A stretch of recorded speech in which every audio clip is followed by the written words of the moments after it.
Maraming professor pati na rin historian na hindi naniniwala sa Yamashita Treasure. May kakayanan ba talagang maglibing sa loob lang ng 3 taon mula December 1941 hanggang August 1945? Tingnan natin ang kapasidad ng mga Hapones. Itinayo ng mga Hapones ang unang lagusan sa ilalim ng tubig, ang Kanmon Railway Tunnel na nag-uugnay sa mga isla ng Kyushu at Honshu noong 1942. Mayroon itong 7 kilometrong lagusan. Naalala ko tuloy ang sinasabi nila na may underground tunnel din mula Maa to Samal Island sa ilalim ng dagat. Gumawa din ang mga Hapones ng Matsushiro Imperial Headquarters Site na may kahabaan na umabot ng lagpas 10 kilometro. Ginawa nila ito noong 1944 hanggang 1945.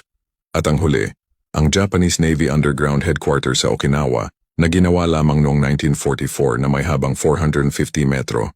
Kung gayon kaya nilang magbutas at maghukay dito sa atin upang gawing imbakan ng mga ninakaw nila. O baka naman matagal na nilang plano ito.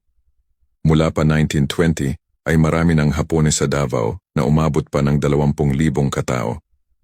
Maging sa Benguet at lahat ng panig sa Pinas may itinanim na silang mga espiya na nagkukunwaring mga manggagawa. Sadya kayang nakaplano na ang lahat. Sabi ng mga dalubhasa at profesor, kung nakapagnakaw man ang bansang Japan, ay bakit daw ililibing pa dito sa atin? Gayong meron naman daw malalaking bunker at tunnel ang Japan. Ang sagot dito ay simple lang. Ang imperyo ng Hapon ay matagal nang nakaplano at nakapagsimulang magbaon sa kalagitnaan ng digmaan. Mula sa payo ng tinaguriang Four Heavenly Kings, ay napagpasyahan na ng Hapon na pansamantala munang itago at ibaon ang mga ginto dito sa Pilipinas upang kunin sa hinaharap. Nang malaman ng Hapon ang plano ng Amerika na War Plan Orange, ay bumuo din sila ng kanilang sariling plano na kung tawagin nila na 100 Years War Plan, kung saan ang Pilipinas ang pinili na nila na pagbaonan ng mga nanakawin nila kung sakali man. Matagal nang nakapaghanda ang mga Hapon sa kanilang pagbaonan bago pa man nagsimula ang digmaan. Natapos, nahanda at nahukay na ng mga Hapon ang paglibingan ng mga ito. Ang pagdala, paghatid at paglakbay na lang ang kulang nila sa dapat paroroonan nito na mga lugar. Nakapaghanda na ang mga Hapon 20 taon na ang nakalipas. At bakit hindi nila dinala sa Japan? Sa pamamagitan ng Operation Cartwheel, sinarado ng Amerikano ang South China Sea upang hindi na makadaan ang Japan pabalik. Ngunit plano nga, ba ng Hapon ito nadalhin? Hindi. Dahil alam nilang matatalo na sila sa digmaan at kung dadalhin nila ang mga ginto at itago sa mga bunker nila, tiyak sila na kapag lulusob na ang mga kano sa kanila, ay madaling makubkob ito at makuha. Samantalang, kapag dito sa Pinas nakabaon ay tiyak na sila lang nakakaalam. Paano dinadala ng mga Hapones ang mga ninakaw nilang kayamanan ng mga ginto? Alahas, mamahaling metal at mga mahahalagang bagay sa Pilipinas? At bakit dito sa atin? At hindi sa Japan nila dinala. Bago pa sumiklab ang Second World War, ay naunang nang sinakop ng Japan ang ilang bahagi ng China. Ito ang pagsakop ng Nanking sa China sa taong 1937.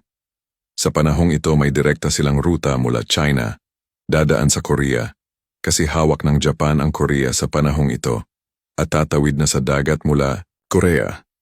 Sa panahon ng digmaan dahil maraming bansa ang nasakop ng Japan sa Asia, ay may dalawa silang ruta. Ang kanilang nakulimbat sa Burma, Thailand, Laos, Vietnam at Cambodia, ay pupuntang Singapore. Dahil sa mga panahong ito ang Singapore ang kanilang headquarter na hawak pa ni Yamashita. Mula Singapore ay tatawid na patungong Manila at Mindanao. At bakit sa Pilipinas sila dumiretso? Dahil ito ang pinakamalapit na bansa at nakahanda na ang mga hukay. At hindi na nila ito itatawid patungong Japan kasi nakaabang na ang pwersang Amerikano sa South China Sea.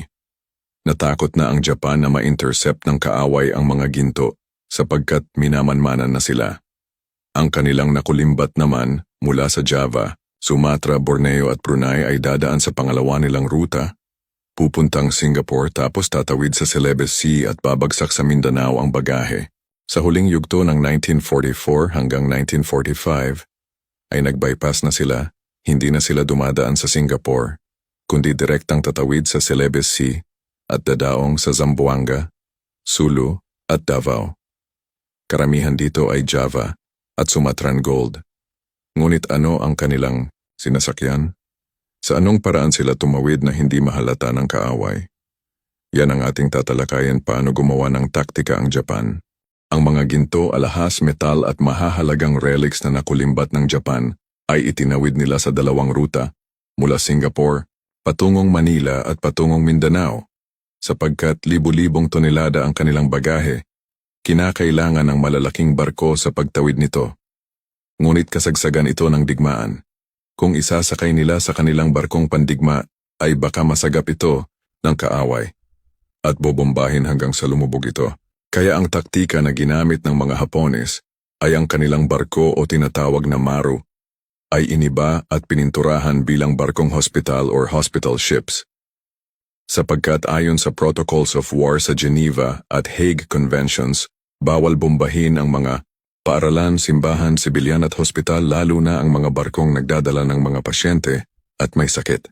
Kaya ang ginawa ng mga Hapones ay gumawa sila ng peke na mga hospital ships o maru. At hindi lang mga ginto ang sakay nito kundi mga VIP at opisyal ng Army at Navy. Ang larawan na ito ay kuha ng dumaong na pekeng hospital ship sa Camiguin Island sa Mindanao. Napakatuso ng mga Hapones. Narito ang iilang mga maru na ginamit sa kanilang pagdadala ng mga bagahe katulad ng Awa Maru, Saksa Maru, Nito Maru at iba pa. Ang iilan dito pagkatapos ng digma ay sinadyang palubugin na may dalang ginto sapagkat sila lang nakakaalam na saan ito at kanila itong babalikan.